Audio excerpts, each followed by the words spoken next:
wonderful topic of supernatural and ghosts and some of the paranormal that's out there that might be It kind of interesting and depends. fun that you may have experienced. And if you have, we always will remind you, send us your stories. We would love to share them. We look for these in a variety of different locations, and Savannah's going to cover a bunch of them today. And we're going to be able to see a little bit what the world offers, and let's see what we think. Maybe we have a shared experience here.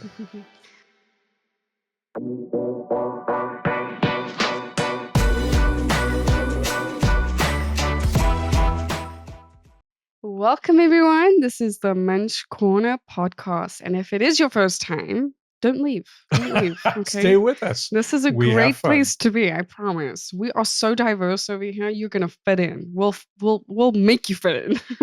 Well, you're part of our great community, and we Sure. love that. So, despite Omar having a bit of a stain on his sweater, probably coming from our daughter on that side, we are going to. Oh my gosh, I did not notice that. We are going to Yeah. entertain you nonetheless. Yes, so we have to thank our wonderful little girl. She tends to be, well, Yeah. Yep. Very She tends to expressive. expressive in many ways. Yes, so. we are wonderful parents to two, a son and a daughter. And I'm Omar, by the way, since we didn't start with that. I'm Savannah, and he's Omar. And this is my lovely wife. So Thank you. Yeah. We do have coffee with us today. It is our first rainy day in a few months. And it's really nice to have something in hot Southern like coffee. California. It's always welcome. So we're diversifying a little bit. We have our wonderful Scottish mugs, and this is a tribute over to Waterbean. Yes, this beautiful little coffee place that we had on one of our travels.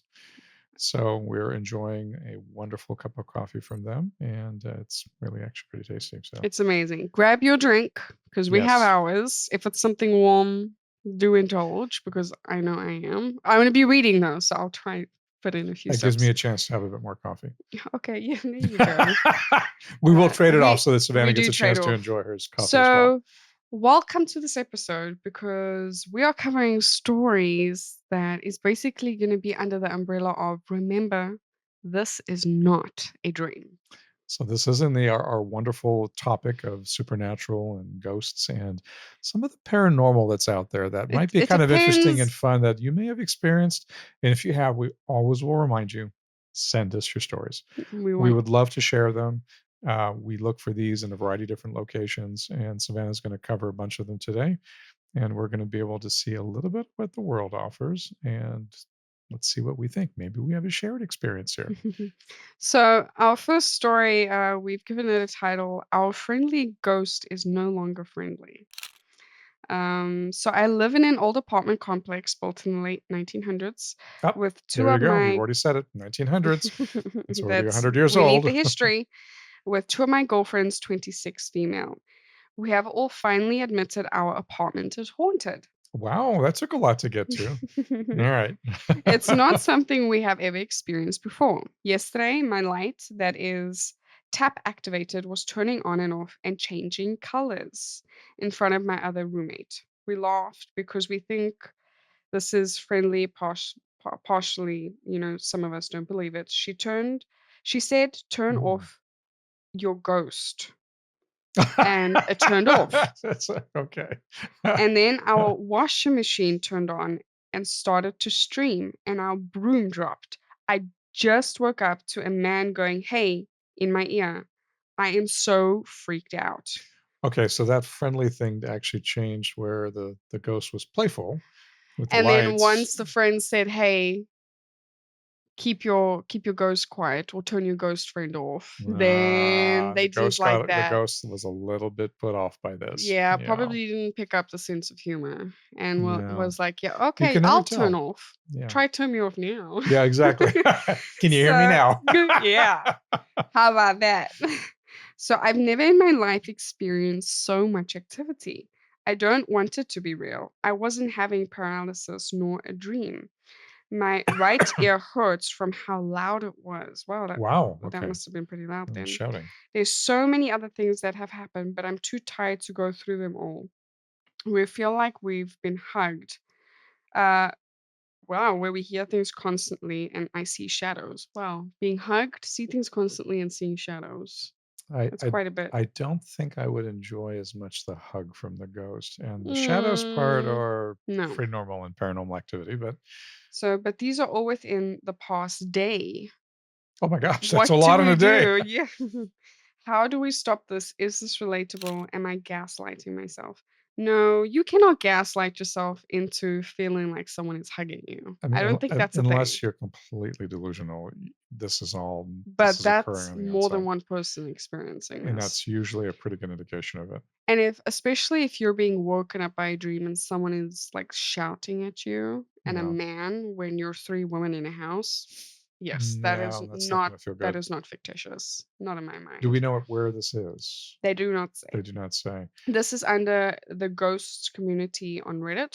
So So if you ever it want to could, check. yeah, it could be. I mean, you're looking at. I mean, older places tend to lend themselves to a lot more, I think, potential for activity. So I think because you've had a lot of people living there, you have potentially people who've passed away there. You could have unusual circumstances, people who are attached to It locations. might be more than one ghost.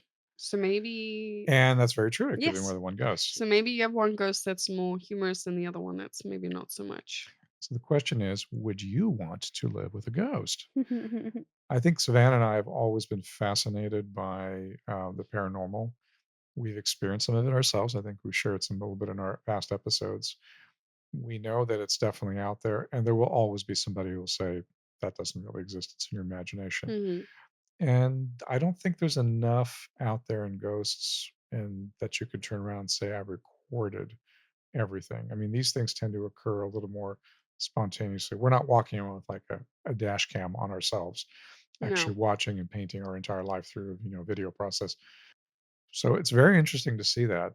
They are asking for advice. So I do believe Hmm. that if you're dealing with any entity or energy in general, to entertain energy that you welcome. So if you're welcoming the humor and the positive energy, maybe that a ghost, whatever, is trying to give you, yeah, entertain it. Ignore the negative because I've heard a lot of times that by ignoring, it actually goes away or it Right. can actually make it worse. Oh, okay. So But so either one of the two. what do you It's- do when you're dealing with the ghost? I know some uh, people say sage if you want to cleanse your well, that's house. cleansing energy. So that could be. You I could guess you could still turn do around and it. say that. It would be interesting to find somebody who might be a sensitive medium that would be able to, a medium, sorry, that would be able I know there's probably to connect a bit more. Now, and be careful of that. I think there are you people need out the there right who connections, and I you need think the that right might person. require money as well. So, But I do think communicating with it, with the entity, whatever it is, the same way that they originally or communicated. asking, just say, please don't. Don't be rude about it. Like, I think the friend might have triggered it a little bit. I would agree. 'Cause, I mean, to experience that much activity in one day, and after the fact that the friend That said, "Just shut your ghost off," it's like, "Whoa." No one's gonna take lightly to commentary like that. So, I'm just saying maybe I might be a little bit oblivious to the fact that entertaining positive energy would work, but I think it's worth a try. you do reflect what, how do I wanna say this? You do attract what you reflect. So I Yes, do I think think that's that's very, probably very true. a great way to maybe try handle the situation. It's a hard one because I think you're right. They would feel very uncomfortable being three women in essentially a male ghost house. I don't know that a female ghost would be any better, but certainly very different. But I do like the idea that it was originally playful with the lights and everything else like that. And if you get sort of used to it, it becomes part of, I think, the little bit of the lore of the place. Mhm. You Yeah, and you're I, being part of the history, being part of the history, whoever it is. I know that you and I, tell me if I'm wrong, would actually literally want to take a trip to a haunted place just to see. Yes. I think when the kids we didn't have the kids with us. No, probably not. It's not something we'd involve the kids in. But yes, definitely if you want to be very present in a place that has a lot of paranormal activity, then I think you might find the activity itself not as scary. But if you're someone that's not comfortable around it, it's going to come reflect it just being more scary. But you have to enjoy it. And if you're here, I'm gathering you enjoy it. So we can continue. I think, I mean, I think the only advice we can, I think, was the best that you provided, which is Yeah. the idea that if you're going to interact, which they have, interact in a more positive way. And I hate to put it this way, but respect the ghost that's living with you a little bit. That's Yes, I probably mean, a they good might idea. you have no idea why they're still there, so you might as well try Yes. find a way to live in peace. And for me, the history buff of sorts, I would be actually honestly rather curious if there's enough history. If you have something To from find out 19, who it is. find out who it is or potentially who it is that was living there. And I wouldn't say it was necessarily from the 1900s, but you can see there's a lot of time that Mhm, you could have had individuals that were living there. And understanding that history also understands maybe why they're attached. mhm. Yeah, so if you want to investigate, you can. I think it's a good one. Let This is an unfortunate experience, I think, in some ways, but also one that's very intriguing. It is. So, our second one is Little Kitchen Helper. Always want little help in the kitchen. Yeah, what type of help is that What though? kind of help If do you if really we're want? in the realm of paranormal, is it really help? So Well, let's if they see. do the dishes, Yeah, that well, I I would mean, take it too. now if that I'll little take 2 of them. take 2 of them, one of them can actually do make a meal for us. Yeah. I mean, assuming they really know how to cook, of course. Vacuum, like, just Vacuuming have would a be good. floating vacuum around, like, the floorboards and I everything. think that would be great Why too. not? Ryland's gonna welcome it too. He loves the vacuum. Yes, he does. Vacuuming with Our a son is ghost. fascinated by the vacuum Yes, to he the would. point where he has his own, but every time it turns on, it's like it's his friend. So it's really funny to watch. We would welcome it. So my neighbor asked my mom if we have a little girl staying over and if my brother's girlfriend had a little sister. My mom responds, no. Why? He tells her he keeps seeing a little blonde girl sitting in our kitchen. The only little girls that have stayed over are my daughters, but are both mixed race and have brown hair. They also don't sit in the kitchen and only stay a couple nights a week. Okay. Plus, he knows what they both look like, too. I noticed over the past month that the hallway lights just outside the kitchen have both started flickering and flashing at random times. It Mhm. happens for like 10 minutes, then both go back to normal. And if the and then they're usually fine. I'd never considered the possibility of it being a ghost until I was told about this little blonde girl earlier today. What do you think? So we have a bit of a side note. I don't Okay. know. This is interesting because we really don't get very much information from this one in terms of the No, household, the neighborhood, or anything else. all on a neighbor's commentary. That's all. Right. Which would be very nice to know. When I was a little kid, I saw a woman at my dad's house who I thought was my dead grandmother. My mom and aunts had a medium over without my knowledge. She told them that it was a dead woman who thought I was her grandchild, but we weren't actually related. Hmm. She was watching over me to protect me while I slept. Oh, I just got goosebumps. Oh. They then had some kind of ritual to guide her to the other side. When I came home from kindergarten, I said, the woman is not here anymore. Mind you, my mom hadn't told me anything. I don't remember this happening except being scared of the corridor because I felt someone there. This is just what I've been told by my mom. So children, I think in this case, it's a Mm. reiteration that our as we get to be adults, we tend to be taught to block off, and I want to say it that way because Or I distracted from. I think you're no, I think it's we're taught that these things both. don't exist. So, and I think pushing that agenda gives the children such a wonderful view that they're unfiltered, right? I mean, Hmm. with a lot of other things, right? As kids are, but this is one of the ones that I appreciate very much about them, their openness, so they can see things So without necessarily putting a filter on it. I do believe someone who is more exposed to something over a period of time will eventually start noticing it if you give it Mm, enough attention. But if she's already had a level of this exposure when she was younger, because not all kids experience it. no, Kids are I would agree. sensitive to it, but not all of them experience it. The likelihood of them experiencing it later on is very high. I think So if you provide that commonplace, that's going to be something that they can understand. It's not told I like think it's your imaginary friend. I I don't honestly do that. think there's something about someone's energy who has once seen a ghost or an entity that stays that energy, whether you call it I'm gonna sound very funny now, an energy strand or an impulse within someone's energy, Mhm. it stays with them long term, and I feel like ghosts are sensitive to that. I would agree. they I they think pick up on, this person has something about them, like whether it's an optimistic part, if we're putting it in human terms right now, Sure. that doing something around them is going to trigger this optimism about them or an interest enough that they'd actually pay attention and actually see a I paranormal activity. I think if you're there, you want to interact as opposed to hide. I mean, if you're, and this is me reading into, I think the stuff that we've looked at on paranormal and ghosts and Hmm. sort of apparitions that come through. And we've also made the distinction of whether it's a ghost or it's a spirit. So the spirits would be, we use the words interchangeably, I think, just in general, but I think spirits as a refinement is the interactive energy of somebody Hmm. that's still, I don't want to use the word alive, but certainly active, right? And then I think the ghost is almost the echo. And I think the echo is you're participating in the experience that happened, but you're not necessarily set up in an interactive way. I do like the story a lot. I do too. I mean, the lights, yeah, I The don't know that light I would tie it to it. and the hard thing with the lights is unless we have better circumstances, right? I mean, so you're looking at it and saying, and we're not skeptics. I mean, keep that in mind. We're actually very open. Yes. But if you have an older home and your electrical, work is a little faulty, I mean, our lights lights can get flicker. faulty. Yes. The neighbors seeing the ghost, it would be great to know more, right? I mean, do they see the ghosts only at night? Do they see the ghost in light or they see a shadow? That's more, you can sort of tell they're blonde.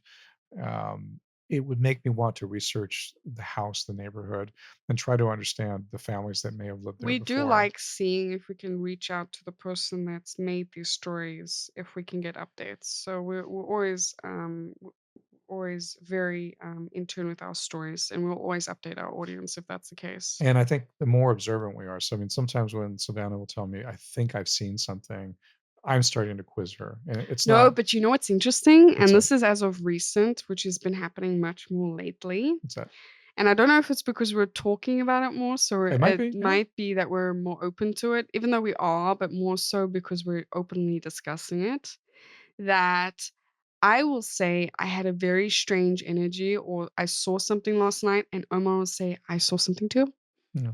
Or I felt something too. It's like, well, if we're both sensing it, surely it was actually there. And we'll kind of break Mhm. it down a little bit. Or Omar will come to me and say, someone visited us last night. And I'll look at him. It's like, and I always get goosebumps when I think about this. And I say, you know what? I was pulled from sleep sensing something too. And so keep in mind, we do not live in a haunted house. This is a fairly new house. So Yes. it's not like it has all this history that something from the 1900s would have, Yeah. obviously through it. But it doesn't mean that you don't have the interaction. No, you don't need an old house or a building or something like that to have those entities visit you. I mean, keep in mind, yes, the ground underneath the house could hold something too, or No, I some would agree. significance to someone, but I don't believe that they're solely tied to, not at least not all the time. Well, and the experiences that I think personally I've had have been a huge range. So if I would consistently see, I think the same relative energy, relative entity, if you It's want to always go, different for us. It's it's not the always same. different. So there's only been like a few that have been more consistently repeating, but for the most part, they are different. Mhm. And so that tells me something else. It's almost like they're, well, I would say, like passing through, in a Mhm. way, or they're checking in, but they're not necessarily attached to this particular location. So those might be a little more connected to us.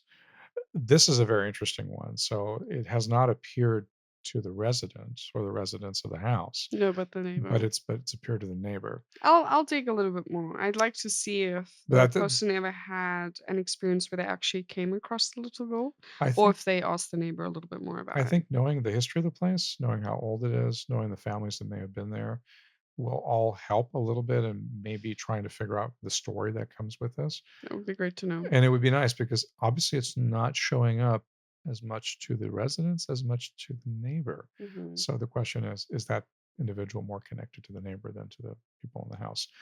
And I think we have to be careful because the minute your imagination leaps forward and you sort of accept that this is a possibility, the next thing you want to do is sort of fill in clues that may not actually Yes, be you do. there. So You now the flickering lights became potentially a connection to this, whereas I hate to say it might be something as mundane as faulty wiring. I think thinking back to her past experience was a very interesting I story think as it well. was, and it sort of lends a bit more into it. So I'm hoping that whoever this person is will stay open because I think that's where the imagination will play a I'll very, see very what I nice can role. do to get some ties back to them. And So if we can, we will bring it back to you for we sure will. because we think these are important experiences We that will did help. we did have an update on a previous story, which obviously led into the second story, the next video episode that we filmed.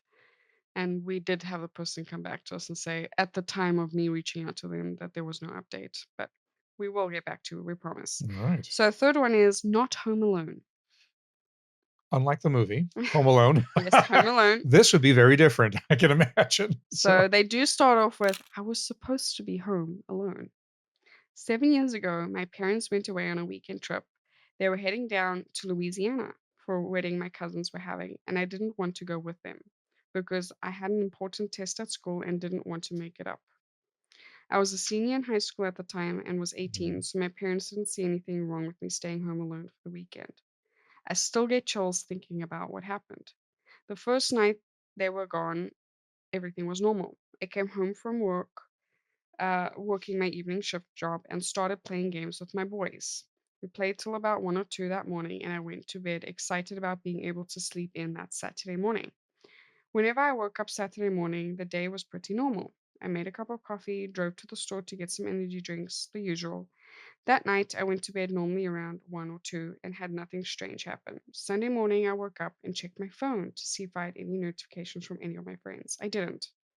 So I went to my phone gallery to look at it.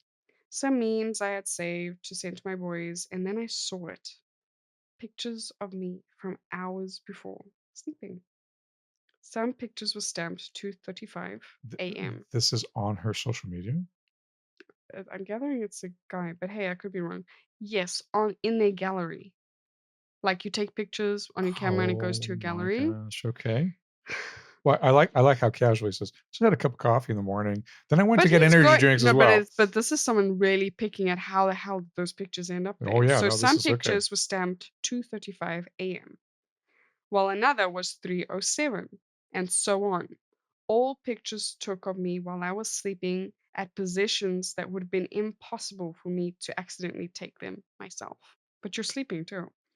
My parents didn't believe me, and all of my friends swore they didn't sneak in. I still don't know who took these photos of me. I don't know if I ever will. What was the last part again? Say that. I still don't know who took these pictures of me. I still don't know if I ever will.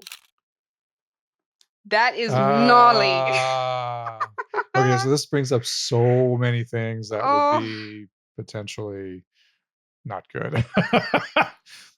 Somebody living in the house that they didn't know oh, well, about. I really hope not I mean, because I hope that's not. actually extremely scary. Yeah, that would be very scary. It's more scary if it was an actual person doing it versus Then then then a the ghost. and then taking pictures of you while you're sleeping, it means they're First of there next all, to you. the Okay, so ability for a ghost to pick up your phone, open a camera, and take the snaps. And they're taking it at different times too. So they're like, I'm gonna do it at this time. I'm gonna do it at this time. Oh, hey, you look pretty cute there. I'm gonna well, take it at this time. okay, so there's no activity that's at least in the story that was experienced Nothing they before. pointed out. Maybe something they just haven't been noticing it. But to find pictures of yourself, can you imagine? I think I would struggle with Can that. you imagine? I would freak if I found pictures in my gallery of the kids that I never took or you never took. I would too. But I mean, fortunate or unfortunately, I would have to say I would rather it have been a ghost than a person. But that's exact. I agree. And so when you have somebody taking pictures of you and I mean, I don't know how much this person sleeps very, heavily, but clearly somebody was in the room And and they do taking say their pictures. friends didn't do it. So let's say their friends didn't do it. We're all here for the paranormal, right? Right. So I've never heard of, I mean, I've heard of people catching paranormal on a camera, not paranormal catching you on the camera.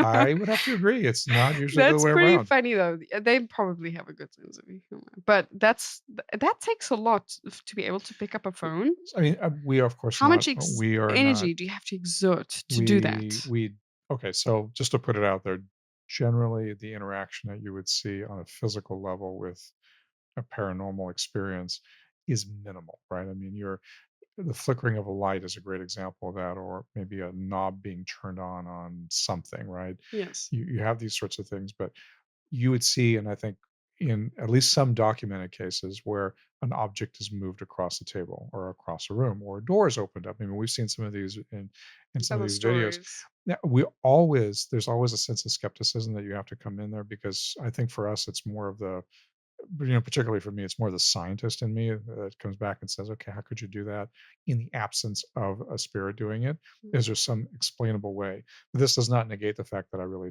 do think it's possible.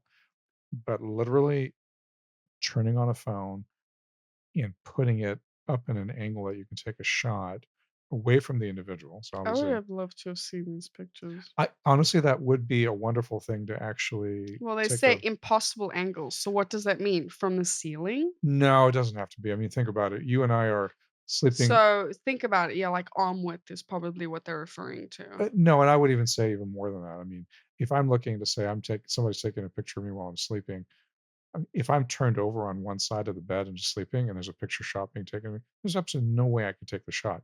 I would have to be within certain But reach. keep in mind, you do have the ability to put it on a timer. So what he's saying with it would have been impossible. It's taking into account, Yeah, I mean, unfortunately, we I think, don't. angle as well. I think angle's really important, but I don't know what impossible is to him. I mean, unless you and I can see the pictures, because you're absolutely right. You can get a stand and set the timer, pretend to be asleep, and have the shot He was taken. indeed asleep. So it is Well, incredibly but fascinating. I think this is why the skepticism comes in. So unless you really see those pictures, I think Maybe, it'd be very hey, helpful. maybe the ghost was so entertained by him playing with these games with his buddy. He thought, you know what? I would love to be in on this. I'm gonna do this too. Well, I'm not gonna put away the idea that there's humor with paranormal. I think it's there. But I'm telling you, at least if I were in his shoes, and I think you'd be the same, we would probably be a little freaked out if somebody's taking pictures because we'd ask the questions like, "How did this happen?" Considering most people put their phone typically right next to them on their nightstand, right? Yes, that's the So most common. this person would probably be the same way. So that means whoever it was, entity or otherwise, reached the nightstand. They were that close to them, stepped back and took a picture, and then came Well, back and stuck around. I and mean, stuck the around. timestamps is 2:35 and the other one was 3:07. They Yeah. stuck around. So So the biggest thing that I would do, like, again, as a mom and I think as parents, if you're trying to separate, was it someone that was physically here and came into our house, I would be putting like cameras everywhere, making sure that it wasn't someone that physically broke in. I'd be looking at signs for breaking in and stuff like that. I think that would be my The first reaction realistic, over the idea that it's a just to paranormal make sure. experience. Yes, again, energy you still need to be careful of, but that would be my number one. And I think that's us being Thorough and thorough in protective this. of our kids. Right. I mean, whether it's our children, I mean, you use the example of somebody taking pictures of the kids, but But I us mean, it too, could they be were us in as the well. house regardless who And they're taking so, pictures of. and the reason we're speaking about it this way is there is, I think, a few documented cases where there's actually been a transient living in somebody's attic. So you obviously have to have a house that allows that, and they would come down at night and do different things, like they'd eat stuff out of the fridge or But things would be a moved lot of around. stories we have seen has been centered around kids on babies' cameras. Yeah, And this is why this I is an use the interesting kids one. as an example because they don't necessarily come around the parents, but the parents are seeing this because of the monitors. I've seen baby Right. monitor. And one of the things that you and I looked at, and this is for all the parents out there, when you choose to use cameras to, manage and be able to be aware where your kids are and how they're doing, the idea behind parenting for it is obviously very central to being protective. Mhm. However, I will tell you that Savannah and I spent enough time choosing what we wanted to as parents because we wanted to make sure that it wasn't accessible to the outside world. So, So that's cloud-based stuff. yes, so that is where So I've seen and this again, this isn't related to paranormal, but if you have a system that is connected to um again, what is it, like an internet base that can be it's accessed, basically not cloud-based. a personal Right. cloud. So we have our own personal cloud. This Right. is where people cannot access virtually our cameras. Yeah, I mean, so I mean, what's were there That is beyond scary. We've heard stories about strangers talking through people's home cameras. and because you can turn those around, or there's Can other ones like, like Alexa can talk back to you because it's We're actually gonna do listening. it. We're gonna do an episode on that. We'll I really think we dive do. into the realities of internet, and I think that would be a great one as you are informational. exposed and you don't even know it. And I think that's really important. However, if we can reach out potentially to this person too, I'd I will love to reach out to all of them to because see I if we love can see updates the on to all see of the pictures, these. and maybe we can share a little bit more. I don't want to intrude on their person. I mean, there anything that's private for them, but the whole idea, as you said, if that person is getting a picture taken of them of potentially a person standing in the room versus something from the ceiling, Mhm. huge difference in how you would view the pictures, right? We'll see if we can get them. Because you can definitely fake a picture with a stand, just placing and doing a Unfortunately, yeah, timer. you can fake quite a bit these But if days. you're on the ceiling, yeah, it's not quite as likely, Mhm. right? I mean, We'll so, find out. but I can tell you that if I were in their shoes, that would freak me out. It would freak me out too. So, story number 4 is the light from my father's face. Ooh, this is very interesting.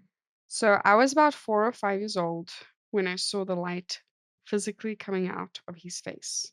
So once my Oh, sister was hit by a car along with her boyfriend at the time. He only had minor scrapes, but my sister broke her leg. It was a bit more serious and she had to be hospitalized for a while. okay. So during that period, my mother stayed at the hospital as her companion. A few days later, there was a gathering of relatives at my house, and at one point, I saw some cousins my age in the backyard cursing at something and looking at the ground. I approached them and they said they were cursing at the devil and that I should do the same. So I've always been Okay. a bit of a chicken about those things since I was young, so I refused and walked away.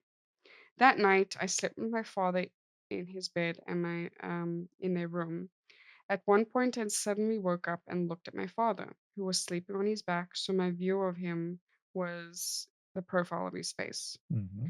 Suddenly, I saw what looked like a yellowish light peeling away from his face, exactly in the shape of a person's profile, the brow, the nose, mouth, and chin. But it wasn't as if it was his face. That light had only a more generic shape, like a bald person, for example. Only the silhouette was human. I was terrified. I closed my eyes and covered my head. Eventually, I fell back asleep. It was a very strange experience, probably the first supernatural experience I ever had. I had a few more later on, but that hasn't happened in almost 20 years. Maybe I'll let those story maybe I'll tell those stories here later too. Do we know how old the author is? Yeah, they said 4 or 5 years old at the time. Oh, at the time. Okay. Well, that's pretty vivid for a 4 or 5 year old. It is actually because the memories, obviously going back that far, are Uh, a little more vague, I would say. I yes. mean, I think you and I each have had memories that are even earlier than that, but it's almost like a snapshot in time. You're not But if really. something is pretty pivotal, that sticks with you. So the question is, what would a 5 or 6-year-old child be experiencing by looking at that? We have commentary from Oh, commenters on this post. let's see what they say. So you probably witnessed him having an OBE, but very few people can actually sense the presence of a projected astral body, Okay, but so children often can. the OBE I'm standing is going to be Astral projection, well, out of body out of body experience. I think experience, that's what yes. it's for. Yeah. Okay. And another person also said, so you might have seen him leaving his body to astral travel. We all do it when we're sleeping. Some people seem to be able to see others well out of their body. So, So people, I'm not going to expose too much in this episode because we want you to come back. We are doing an astral projection video. Mhm. And in that episode, I'm covering my astral projections that I've had because I firmly believe it. I've had several just within this past year. Amazing. I'm so fascinated by it. And Omar and I are wanting to experiment more on being able to trigger it, on doing it on purpose through I, meditative I think states. I think that's a huge piece.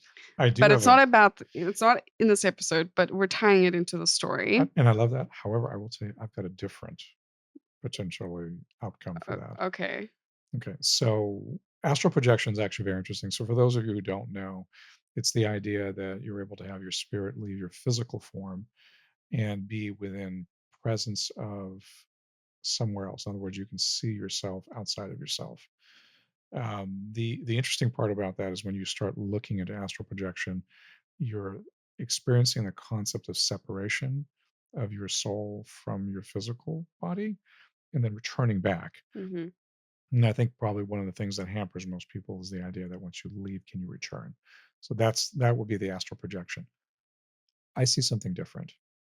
I think that that child, in the openness of that child being at that age, would be able to see energy. So, in other words, not blocking it off and saying that can't be possible. And I think the energy that they may have seen is their father's aura.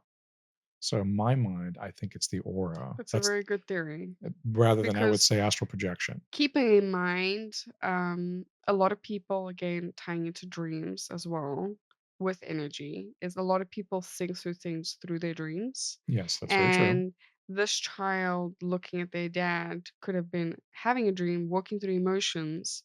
And so his aura, like you said, was showing, Mhm. like coming out of his body, and this child seeing this. And that's the way I really read because an aura would not be an exact duplicate of the individual. It would Hmm. be more of a glowing edge, if you want to call it, to that Yes. individual. And if that person is experiencing a very high emotional state, and that It's almost emotional, like a vibration it's of a it coming vibration out. coming Yes, out. that's the only way that I can And I explain would it. say in that particular case, with the trauma that happened with the car accident and what was happening in the family, that would be a very high time for it, which other Especially times. because his daughter's in the hospital, his Correct, wife yeah. is over So there. I lean S towards that as a direction without I mean, the absence of having more information, but this is also a very honestly, a very fascinating aspect Of course. of looking at different things. I mean, I can't see auras, I'm gonna tell you right up front. I'd love to be able to see them, but I've had people tell me that I have an aura that tends to be in a light purple range color. So, and those auras mean something differently. And I don't say just not a little plug for myself, but I do tie it into my book, because it is a very fascinating aspect of spirituality and connection, beyond the physical realm into something that's different. Yes, and You this is know, very different from, like, paranormal and activity it is, completely. and it's also a very beautiful part because I think people who are able to have this gift have the ability to see auras that are broken, and they can help people sort of restore that. And I think it's people who are struggling or in a dark place, and it could be anything from drug abuse to just basically emotional despair. You can see how the aura functions or doesn't function. Well, you mentioning that some people might be more attuned to auras, they did mention over here they've had a few more experiences later on. It'll be interesting to see Although what they those did are. happen like 20 years ago. Maybe I can find out what other experiences this person's referring to, and we can maybe actually then have a resolution that are tied Yeah. into the Well, ability of seeing I auras. would say this person is a sensitive person to start with, so they Hmm. have the ability to tap into this. And my gosh, if I were them, it would be a scary thing to do, but I would love to go and explore. I What a think this is gift. what a gift. Yeah. So, last one, everyone. Okay. We're kicking it off with a we're ending it off. Sorry. We're ending it off We're with a kicking it very off good one. for other new episodes. Yes, we are. But we Sorry. always end it on a good note. So, my bed buddy. Okay. Who wants a bed buddy, right? It depends on the bed buddy. Yeah, yeah, So, like on what all realm are we right. talking? So it feels like someone is sitting on my bed. That could not necessarily be the best of feelings. So I've been experiencing what feels like someone who is sitting and standing on my bed at both my parents' homes. So more than one location. So that whatever that is It's attached. following you. It's following, it's attached to you. Yes. This started happening a couple of years ago when my mom moved into her new apartment. So we've been here, we've since moved twice. Okay. The Okay. very first night I slept there, I had my first sleep paralysis episode. And when I woke Oh, up, my mattress was moving. so I mean, for those of you that don't know, that the idea of night terrors Uh, comes from sleep paralysis. It's this inability to disconnect from a scientific point of view, disconnect from your dreams into re-engaging your body to function. And so a lot of people experience during that time frame what would be night terrors. yes. And so they feel this sense of despair and hopelessness that they can't move, but other things are happening around them. Now, don't get me wrong, Hollywood's made an entire horror series of movies right around this whole concept. So That's interesting. I do think I had it that one time. I think you did Yeah. too. So I told my mom the next day, and she told me that a clairvoyant told her about 15 years ago that I would start experiencing things around my late teens. She had not told me prior to this.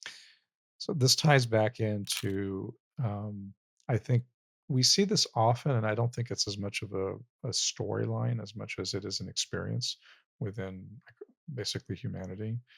There is a transition that happens, particularly when you turn your teens. So it's a puberty transition, right?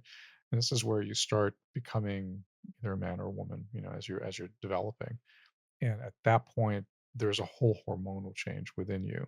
So these abilities sort of spark up. And I think a lot of stories play off on it, but it doesn't come from nowhere. And I think that's the important part to understand this. So having a So it's clairvoyant say that surfacing to from you, something. it's interesting, but it's also a little generic. So, So but curious. let's finish up. So I had two other sleep paralysis episodes in that apartment, but none at my dad's house. The last time it happened, I fell asleep completely out of nowhere and had a very realistic nightmare with the same dark entity as the first two Mm. episodes. When I woke up, I had only been asleep for 3 minutes. We later moved, and I haven't had sleep paralysis since. But I still feel something sitting on my bed every week, sometimes multiple times a week. It doesn't feel like the same entity. It's almost like this one just wants my attention or maybe even my help. And that's a good way of looking at it. So oftentimes when I have these experiences, there's not a sense of fear that comes with it. It's more of a sense of curiosity, and then the question of how can I help? Hmm. Why is this interaction occurring? I think, yeah, the fear part or the fear in a situation can escalate things just from an emotional standpoint. So if you have fear driving how Hmm. you're reacting and handling a situation, unfortunately, you can make it pretty uncomfortable for yourself or handling it more in a controlled sense. You I would you agree. are able to basically welcome it and let go of it much sooner. So the last part of it is yesterday I felt someone sitting on my bed again just before I was going to sleep. I saw my duvet being pressed down and I just turned to lay the other side. I felt the spirit stand up and get onto the bed on the other side as well. I'm not scared like the sleep paralysis episodes, but I'm definitely a bit creeped out when it happens. It started pressing down on the mattress next to my pillow, as if it was trying to get my attention. I just ignored it since I don't know what I can do to help. Any advice on what I should do? The biggest advice I would have to give this individual is, and I'm happy they actually figured out the time at which it started. So I think there's something It's a good tied. timeline. So you have a timeline, but that timeline is associated with the place. Now, we I wouldn't say we know, but we've seen, at least in reported experiences, that an entity, or maybe I'll use that term a little more loosely, a spirit rather than entity. So an entity doesn't necessarily have to be a spirit, but let's say a spirit is attached to a place and then finds, say, a kindred soul Finds and comfort finds from comfort, and so someone. they follow and leave that Mhm. individual. So I think it would be very helpful for the author here to understand a bit more of when it started experiencing, where they started experiencing it, and maybe trying to understand a bit more about the place in which it started. I think that would help them. Then they have a natural curiosity, which I think we can see in the way they've written, Mm. and they also don't have a fear, which is also good. So, what's the best thing that we could offer as advice? Not that we are experts at this, but Mm. I would say attempt to do an interaction with it Whether and you're find talking to it, maybe. and find out through either thought, or you could use words, but I think thought is actually enough to try to communicate and try to figure out why are you here and how may I help. Yes. And I think there will be a sensation, at least from I can speak from my own personal experience, that you can understand, Derive something from derive it. something from it. So you have to be very open, and it's like the subtleties of life that you don't really see. And if you Comes just from it intention. it comes from Mm. intention, but I think if you are very quick to ignore, you're not going to pick up on it. This is not going to be part of what you're going to look for. But if you're able to be still long enough and just be open and listen, so to speak, with your basically your soul, you might see something that's a bit different, might have better understanding. I wouldn't pass up the theory that it's an animal. Oh, absolutely not. Yeah. Because you might find that, if you're specifically talking about something climbing on a bed or sheets or walking or standing, it's like it could be an animal running across, or I mean, it could be as easily as the maybe spirit of a it's dog. like a fellow, animal that they had as a child, or one that's stuck around that apartment And building we've, or house in well, I know general. I've seen that. I mean, I felt it. So, Um, our little animals have spirits too, so but I think your idea is maybe right on. It's hard to really tell, but I think the behavior tends to lend itself more to it being maybe an animal spirit. I wouldn't pass up the other idea, but I know it's like something like a cat or a dog Yeah. loves being on, furniture, so that's a possibility. Again, we are going to contact our little storytellers over here and see if we can have updates, and we'll always, let you guys know, and that will then entice you to watch the next episode or Yeah. go back into episodes in the past as well. And see what we can find. But I do think that's a great theory. But I do believe that this person has the ability to potentially help and maybe be a companion, for the spirit that's trying to find its way to let go and go. So Um, we do encourage everyone, just slow down a little bit and pay attention to things like this, because you might have a mhm. hidden gift that you're not aware of. Okay, I'm going to throw this one out. I think we all have the gift. We do. I think it's different for each individual, but I think it's something that we are taught or trained to not look into. And I would encourage everybody to look within them and see what that is. I think some people can see auras. I think other people's can be sensitive to spirits. I think others might be more empathic. They're able to really read a room, read an individual very closely. I think certain people are more like the mediums. I think the beauty about all of our journey as souls is that we all share this commonality of connecting to our soul's journey. And through that, we have gifts. We all And have them. can I add, if you're someone younger watching this as well, or whatever age you're in today's modern age, just to date, we refer to these things with different terms. Mhm. Energy, a vibe. I mean, this is exactly what you're feeling. Just because you're labeling or slapping it on as a different term Yeah. does not make it any different. We have just loosely used it as just day-to-day words and not really understanding the meaning behind it. Is when you're walking into a room, or you have this what intuition, or you feel something, or I That's was energy. enticed or pulled to go somewhere. It's like, yes, my friend, that is energy. This is tying into something that all of us have, and again, be open to it, because it's an incredible feeling. And if you're more interested in it, the Mhm. investigation side of it is so fun, because there are so many stories out there that actually have found more historic people that you can actually nail down to who exactly is that spirit that is actually around. So again, be your own Enola Holmes or Sherlock Holmes in the paranormal sense. Also, the other thing I would Yes. say is, don't feel that you're alone in this. There is a shared experience that's out there that I believe is actually growing, Yes. and look for those people. So if you're surrounded by people that look at you and say, "Yeah, I'm sorry, you're on the edge of whatever that is," Or but you're nuts, or my you're nuts or friend. whatever, No. don't read into that. I think the idea is something is occurring. There is a gift involved. Embrace that gift, and then find those who are also looking for that shared experience and will be willing to help others. So always look for those. They are there. Include us if you want to in that. We'd love to be part of your community and your experiences too. So So, still trying to figure out life, aren't we aren't we all? all? Until next time. Thank you for joining us. And always remember, if you'd like to hear more content, please subscribe and hit your like button. It always helps us grow. And we want to reach out to more people and have our community with you and us grow. Okay. Thank Until you. next time. Bye.